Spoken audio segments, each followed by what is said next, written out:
მოგესალმებით. Facebook-იდან დასმულ კითხვას შეგეკითხებით. პირველი კითხვა მაია ახალაძეს ეკუთვნის. ძალიან მძიმე კვირა გაიარა ქვეყანამ. როგორ შეიძლება შეფასდეს ილია მეორის როლი საქართველოს ეკლესიის გამტკიცებაში? დღეს ასევე ავტოკეფალიის აღდგენის დღეა. უგულო მაია. მე მგონი ყველაფერი უკვე ითქვა და ჩემი ამისი რაღაცის დამატება ცოტა რთული არის. ფაქტი არის, რომ ეს ეკლესია, რომელიც პრაქტიკულად განადგურებული იყო საბჭოთა მთელი პერიოდის დროს, გამოიყვანა პატრიარქმა ამ მდგომარეობიდან, გამოაცოცხლა და შეკრა როგორც ნამდვილი ეკლესია. ავტოკეფალია აღადგინა, ან უпростоრეთ მიაღებინა მსოფლიო პატრიარქს, რაც იყო თუნდაც დაგვიანებული და ამითი კიდევ უფრო გააძლიერა ამ ეკლესიის დამოუკიდებლობა, მაგრამ მთავარი მაინც ის არის, რომ ამ ეკლესიას მისცა შიდა ერთობა და ამითი ქვეყნისთვის, საზოგადოებისთვის ის როლი მისცა ეკლესიას, რომ ეს იყოს მართლა გაერთიანების მთავარი ძალა ამ ქვეყანაში. და ეს იყო მისი მთავარი ალბათ საზრუნავი, რომ არაფერი არ ყოფილიყო, რაც შეიძლებოდა დამყოფი ყოფილიყო, დაპირისპირების საფუძველი და ამისი ყველაზე უფრო ალბათ ეშინოდა, რომ ის რაც გაიარა ქვეყანამ, ის შიდა დაპირისპირება და შიდა ომი, ეს არასოდეს აღარ დაბრუნებულიყო და ამაზე ზრუნავდა ყველაზე უფრო და იცოდა, რომ სისუსტე ამ ქვეყნის არის სწორედ დაყოფაში. ეს არის ის, რაც მტერს ყველაზე უფრო აძლიერებს და აძლევს ხელს და საშუალებას, რომ ამ ქვეყანაზე იბატონოს. და ამიტომ ერთობაში ხედავდა ჩვენ მთავარ დაცვას და ამაში იყო ძალიან ძლიერი და მოგვცა ძალიან დიდი ძალა. რეზან ხაჯიევის კითხვა, რას ფიქრობთ პატრიარქის დაკრძალვამდე სამების ტაძარში პოლიტიკურ სიტყვით გამოსვლებზე?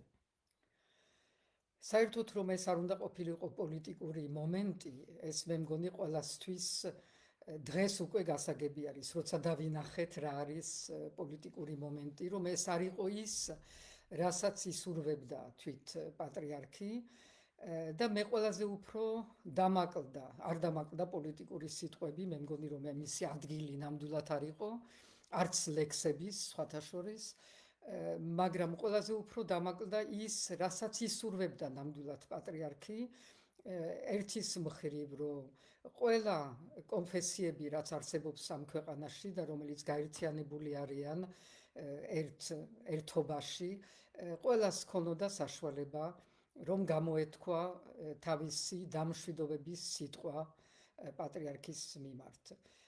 ეს იქნებოდა ნამდვილად ძლიერი სურათი საქართველოს საუკუნოვან ტოლერანტობის, რომ ყველა კონფესიები რეალურად იყვნენ შეკრებილი მათი პატივისცემით პატრიარქის მიმართ.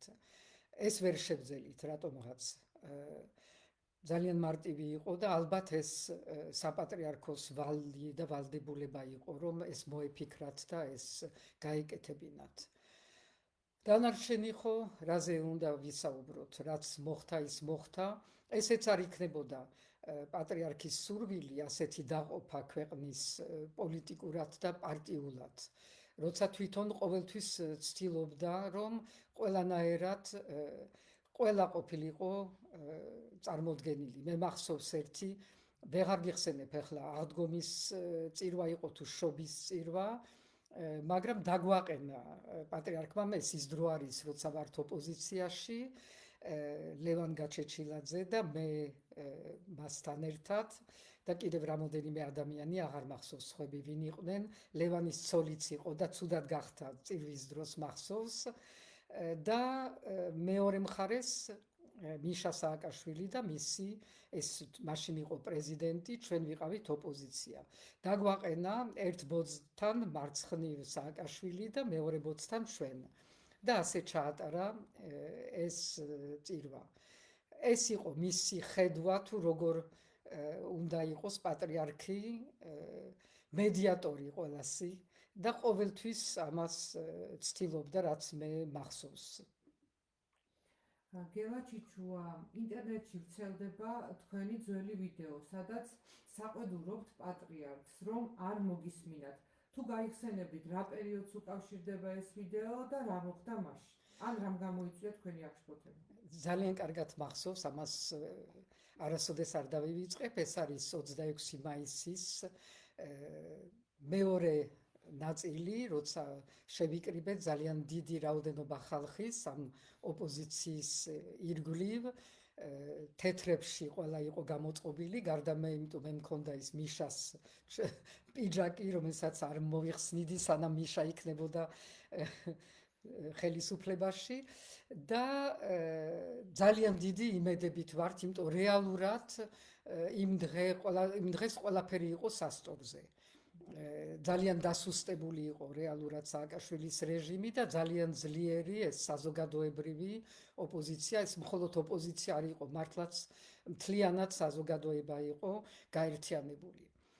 და ისე მოხდა, რომ იყო ორი ვარიანტი. ერთი რომ წავსულიყავით რუსთაველზე, სადაც ერთის მხრივ დიპლომატიური კორპუსი იყო რუსთაველის თეატრში და იქ გაგვეგრძელებინა ეს მასშტაბური პროტესტის აქცია და მეორე, რომელიც წამოვიდა გაჩეჩილაძეებიდან, ძირითადად აზრი კი არა, მტკიცება, რომ უნდა წავიდეთ სამებაში, იმიტომ რომ სამებაში პატრიარქი ისეთ რაღაცას იტყვის, რომელიც გადატეხავს სიტუაციას. ეს იყო დადებული პირობა, რასაც ვერავინ ვერ შეეწინამდეგებოდა იმ ჯგუფში, რომელშიდაც შევდიოდი და რომლებიც იყვნენ ამ ყველაფრის ორგანიზატორები. ნათქვამი იყო, რომ ჩვენ შევხვდითო, ვიცითო, მას პირობა აქვს დადებულიო და უნდა წავიდეთ ყველანი სამებაში, რაც ჩემში იწვევდა რაღაცა ძალიან დიდ უხერხულობას, მაგრამ ეს იყო უმრავლესობის აზრი და პირობა დადებული. მივედით სამებაში, სადაც ყველანი ველოდებით, რომ პატრიარქის გადაგებაში იქნება ისეთი რაღაცა ნათქვამი, რაც მართლაც გადატეხავს სიტუაციას, რომ მხარე გახდება პატრიარქი. და ამას მოყვა ის იმედგაცრუება, იმიტომ პატრიარქი მოიქცა პატრიარქად, ანუ არაფერი ისეთი არ თქვა, რაც იქნებოდა აღქმული როგორც ჩვენი მხარეს გადმოსვლა პატრიარქის და მხარდაჭერა და მართლაც იყო იმედგაცრუება, ძალიან ემოციური იყო ის მთელი დღე და ეს ემოცია არის ის, რაც ჩანს ამ ფილმში და მერეც რომ გამოვიდა პატრიარქი მანქანით, მაშინაც მივედი მანქანასთან და ღია ქონდა ჩამოშვებული შუშა და უთხარი რომ რატომ მიგვატოვეთ. და მერე მართალი რომ ბოლომდე რომ ვთქვა ყველაფერი, მერე აღარ ვიცი რამდენიმე დღის მერე იყო თუ მეტი დრო გავიდა, აღარ მახსოვს, მერე ბოდიშიც მოუხადე. იმიტომ რომ რეალურად მეც მივხვდი ამ ემოციების მერე, რომ არ შეიძლება რომ სთხოვო პატრიარქს და პირველი ინტუიცია ჩემი უფრო სწორი იყო, არ შეიძლება რომ ელოდო პატრიარქისგან და მოსთხოვო მას, რომ გახდეს მხარე. ეს სწორედ საწინამდეგო იყო ყველაფერთან ის, რასაც გადაგებდა და რასაც თავის მთელ ცხოვრების დროს აკეთებდა რეალურად იმისთვის, რომ შეენარჩუნებინა ამ ქვეყნის ერთობა. TikTok-ზე გვეკითხება. შენ სად იყავი, რო არ ჩანდი, არ შეგიშვეს, გარეთ მოგიწია ხალხთან ერთად დგომა, დისკომფორტი იყო ეს თქვენთვის? ჯერთი ყველაფერი ვიყავი ხალხთან ერთად, მერე ისიც მოხდა, რომ შემიყვანა პატრიარქმა და ვიყავი სამძიმარზე, არა წირვის დროს, მაგრამ მანამდე მეორე დღეს და ნამდვილად შემიყვანა პატრიარქმა, იმიტომ ისეთი ფორმით შევედით, რომ არავინ არ გადაგვეღობა, არავინ არ შემიშალა ხელი და მივედი იქამდე სანთელიც დავანთე, დავესწარი ყანაშვიდს მის დასაც მიუსამძიმრე და ძალიან ბედნიერი ვარ ამითი. მე კიდე ვიყავი ხალხთან, ყველა მიცით რომ არ ვიყავი სამებაში გამოსვენების და წირვის დაკრძალვის წირვის დროს, არც სიონში, მაგრამ ვიყავი ძალიან ახლოს სიონთან და ძალიან კარგ ადგილას ვიყავი რეალურად, იმიტომ რომ ეს იყო იმ დიდ ეკრანის უკან, ასე რომ ვერ ვხედავდი იმ ყველაფერს, რაც ხდებოდა, მაგრამ გვესმოდა გალობა. ძალიან მშვიდი ადგილი იყო, ძალიან ახლოს სიონის შესასვლელთან და იმის მერე ვიყავი რამოდენიმეჯერ ასევე სიონში და ჩემი რაც მე მინდოდა ის ყველაფერი მივიღე და მე ვარ ბედნიერი ამითი. დანარჩენი არის პოლიტიკა, პროტოკოლი, ეს სხვა რამე არის და ამაზე სხვებმა ისაუბრონ. მოსაზრებას გვიწერენ ამასთან დაკავშირებით, ვინც ხალხთან ერთად შევიდა, ეს იყო პატივისცემა და არა ნაცნობობით და პრივილეგიით. რეალურად გამოვხატეთ პატრიარქის მიმართ ჩვენი სიყვარული და პატივისცემა. აქვე გვეკითხებიან, ქალბატონო სალომე, რას ფიქრობთ საყოველთაო ამნისტიაზე? რომელ ამნისტიაზე, რას ნიშნავს საყოველთაო ამნისტია? არ ვიცი რას გულისხმობს ეს კითხვა.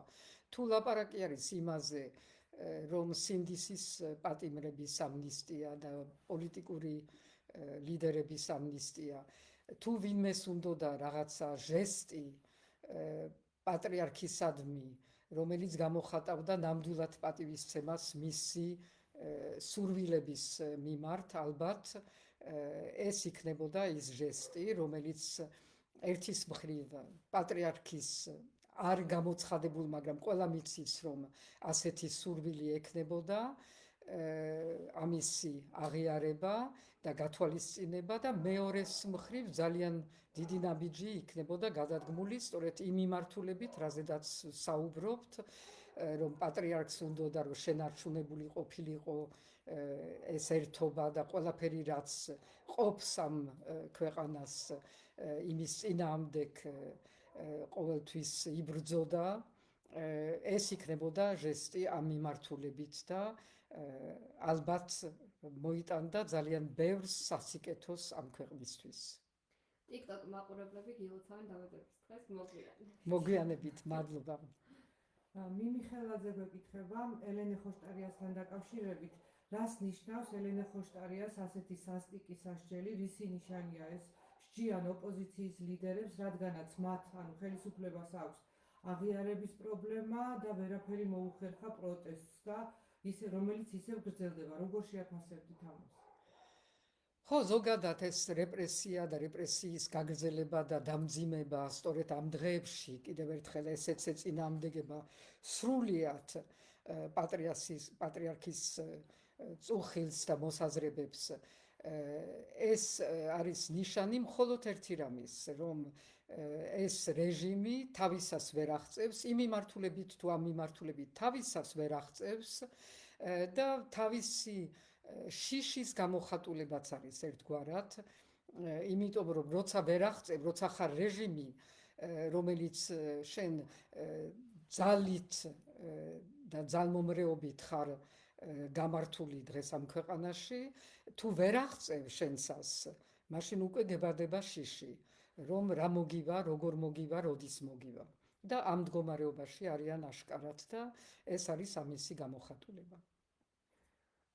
ლელა ბედიანაშვილი გვეკითხება პირველ ლედისთან დაკავშირებით, რომელიც ამერიკის შეერთებულ შტატებში სიტყვით გამოვიდა, დიდი აჟიოტაჟი მოჰყვა ამას და როგორია თქვენი რეაქცია, როგორ შეაფასებთ ამას?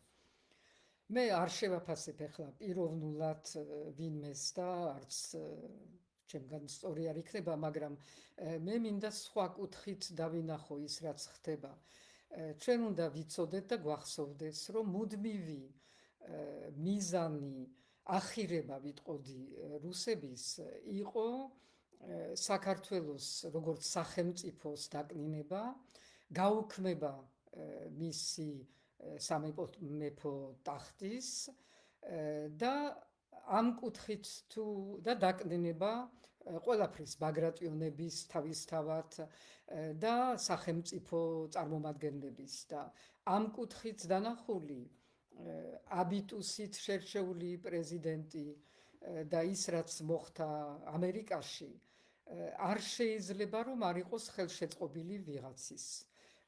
ეს მხოლოდ დამთხვევა არ არის, ვიღაცამ მოინდომა, ვიღაცამ გააკეთა, გააკეთებინა და ძალიან მწუხვარ.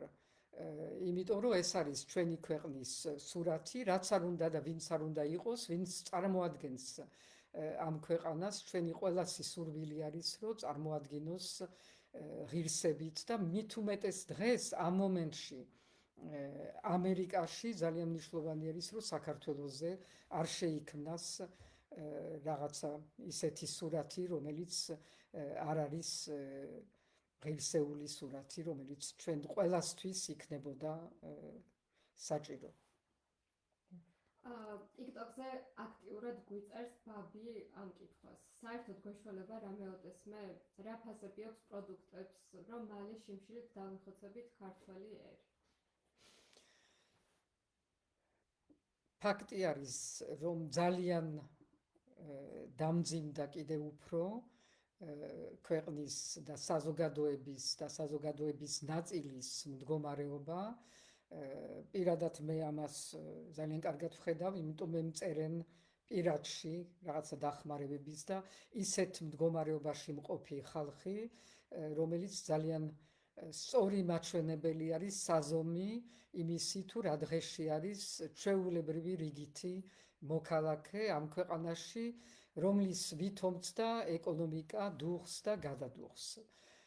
ეს დუღილი ვიღაცების ჯიბეებში შეიძლება ჩანდეს, ეს ადამიანები ხშირად მერე აღმოაჩენენ თავს ციხეში კორუფციის გამო, რაღაცა ასობით მილიონების გამო, მაგრამ ეს არის ერთი ნაწილი, ძალიან ვიწრო ნაწილი ამ ქვეყნის და დანარჩენი არის მიშვებული თავის ანაბარად და ვერაფერს ვერ შვება, იმიტომ რომ დღევანდელ დღეს უკვე ყველაფერი გართულებული არის, ცხადი არის რთულია ძალიან სამსახურის შოვნა, ურთულესი არის რამე საქმის დაწყება, იმიტომ რომ არ არსებობს ამ ქვეყანაში ისეთი კრედიტი, რომელიც საშუალებას მოგცემს, რომ დაიწყო რამე შენი საქმე, ისე რომ პირობები იყოს არა ისეთი შეუძლებელი შემდეგ ამ საქმის გაგრძელება და ადამიანები ან მიდიან, მაგრამ ესეც უფრო და უფრო რთულდება, გინდ ევროპაში, გინდ ამერიკაში, უკვე ვხედავთ, რომ ვის შეუძლია რომ მოაგროვოს 5,000 თუ 15,000 იმისთვის, რომ ვიზა მიიღოს ამერიკისთვის. არავის. იქაც ძალიან გართულდა ჩვენი მოქალაქეების იქ ყოფნის საკითხი. მე მომწერეს ამის შესახებ, რომ ძალიან ბევრი დღეს არის უკვე იმის საფრთხის ქვეშ, რომ დეპორტი მოხდეს. ჩვენ ვიცით, როგორ მიმდინარეობს ამ მიგრანტების მიმართ დღევანდელი ამერიკული პოლიტიკა და ეს ყველაფერი ნიშნავს, რომ აქ კიდევ უფრო მძიმდება და დამძიმდება ეს მდგომარეობა. ამას და ამისი უნდა ეშინოდეს დღევანდელ რეჟიმს. დიდი დაანონსებული აქციები გვენატრება. არის თუ არა მუშაობა ამ საკითხზე? დიდი დაანონსებული აქციები უთუოდ იქნება. ეს არ არის ისეთი რაღაცა, რომელიც იგეგმება ამ ფორმით. შეიძლება დაამთხვიო აქციები ზოგ ძალიან მნიშვნელოვან ჩვენ თარიღებს და ამითი იზრდება. მე ვიცი, რომ შაბათს იქნება დიდი აქცია, მაგალითად სინდიცის პატიმრებზე, რომლის სასამართლოები ამ დღეებში არის, ელენე ხოშტარია იქნება ერთ-ერთი, რომლისთვის აქცენტი იქნება გაკეთებული და ყველა ის პოლიტიკური ლიდერი, რომლებიც ასევე არიან ციხეში და ეს იქნება ერთ-ერთი დიდი აქცია ამ პერიოდის მერე, რომელიც იყო გაჩერებული. არ ვიცი, ვიღაცები წერენ და იგინებიან და ისა, რომ არც პატრიარქის გარდაცვალების დღეებში არ შეაჩერეს, პირიქით იყო. შეჩერდა პროტესტი, მარში გაუქმდა და ეს იყო პატივისცემას სწორედ პროტესტის ხალხის.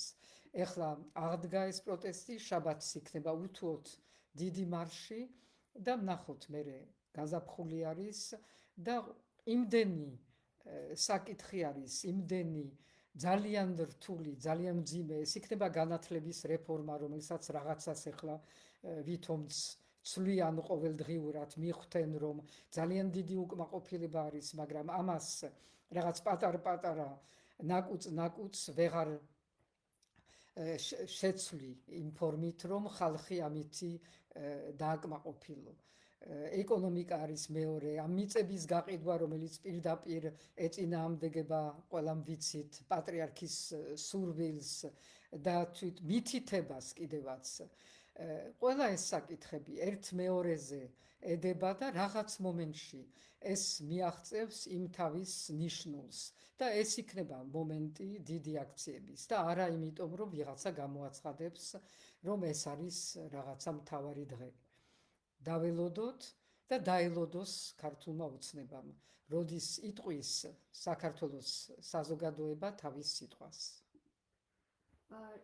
2028 წელს, როცა მე-11-მე-12 კლასის მოსწავლეები ერთად დაასრულებენ სწავლას, უნივერსიტეტების კვოტები გაორმაგდებაო.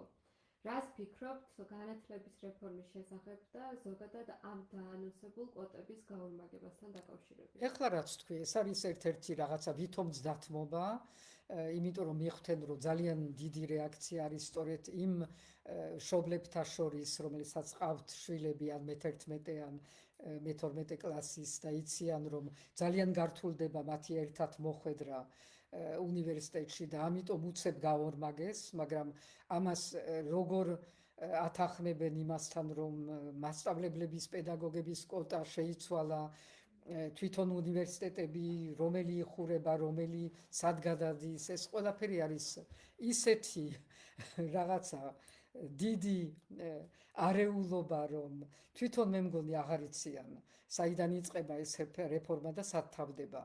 მთავარი მათი ორი მიზანი, ერთი იყო ჩამოშორება ევროპული სისტემიდან და ამას ნაწილობრივ მაინც მიაღწიეს და მეორე პოლიტიკური კონტროლი პროფესორებზე, სახელმძღვანელოებზე და რაღაცა დოზით იმ სტუდენტებზე, რომლებიც მათ არ ემორჩილებიან. ვერც ერთს ვერ მიაღწევენ, ვერც მეორეს და ეს შეიძლება ეს იქნება მათი კრახის ბოლო ლოდი. ცხოვრების ნახევარი საფრანგეთში გაქვს გატარებული. როგორ გიყვართ საქართველო? ჯერეთი არ არის სწორი, რომ ცხოვრების ნახევარი მაქვს საფრანგეთში გატარებული. მე მაქვს დღეს უკვე მეტი დრო გატარებული აქა, ვიდრე საფრანგეთში.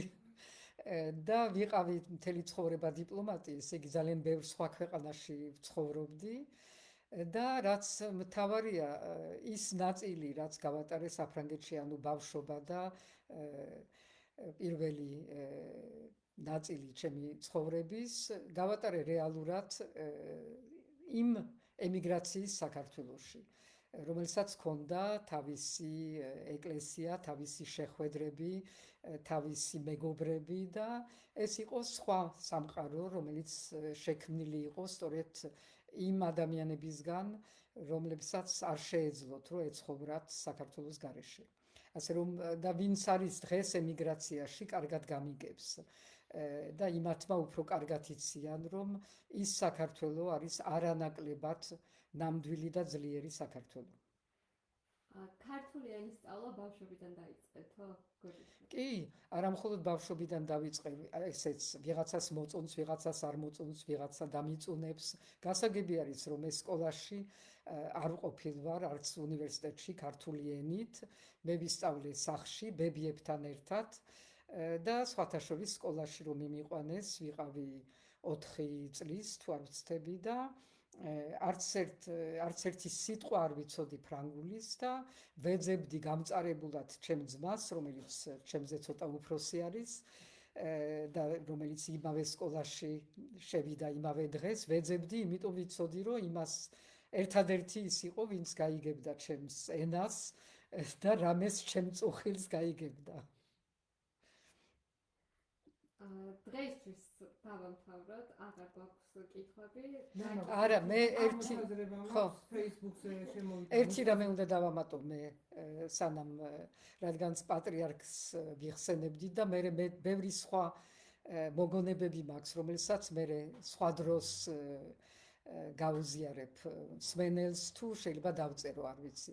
მაგრამ ერთი რამე უნდა გავიხსენო, რაც ძალიან ჩემთვის ნიშანდობლივია. მე პირველად ჩამოვედი საქართველოში 86 წელს. მანამდე საბჭოთა, რადგან საქართველოს საბჭოთა კავშირის ნაწილი იყო, საბჭოთა საელჩო ვარს მეუბნებოდა მუდმივად ვიზაზე აქ ჩამოსვლისთვის, არაერთხელ შევიტანე მოთხოვნა და ყოველთვის იყო კატეგორიული ვარი, ამისი მიზეზიც ვიცი, ვინ და რატომ მითხრეს ვარი, ერთი დიპლომატი ვიყავი უკვე, საფრანგეთის ემიგრაციის შვილი, იმ ადამიანების, რომლებიც იყვნენ განსაკუთრებულად ამ საბჭოთა კავშირის და კომუნიზმის და ამ ყველაფრის დამყრობელის წინააღმდეგ და ამიტომ ვიყავი მიუღებელი.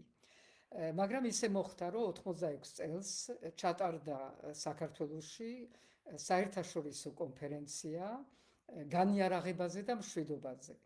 კარგად მახსოვს ისა, რომელიც ტარდებოდა პატრიარქის ეგიდით. და ისე მოხდა, რომ ამ კონფერენციაზე დაპატიჟებული ვიყავი, შემიყვანეს საფრანგეთის დელეგაციაში, მაშინ ვიყავი სწორედ საგარეოში ვმუშაობდი საფრანგეთში.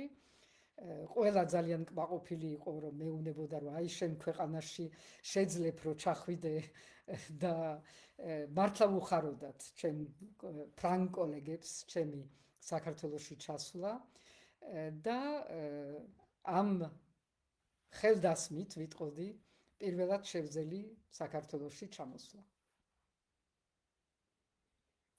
თენგიზ არჯევანიძის მოსაზრება მინდა წაგიკითხოთ.